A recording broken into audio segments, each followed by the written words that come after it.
Hi, this is Cristi with Cristi Fair Art Studio, and today Maestro Fernando Gonzalez is gonna teach negative painting, wet on dry and wet on wet.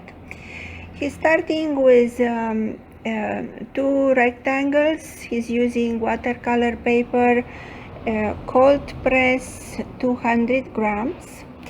And after creating this ragged shape, he's gonna let them dry, and now he's applying the wet paint on dry paper,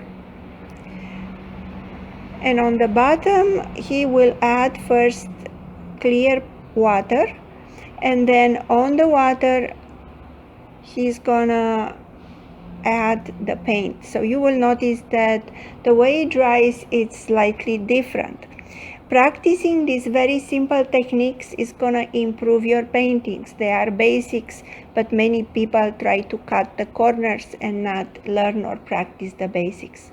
If you learn anything today, please subscribe to our channel.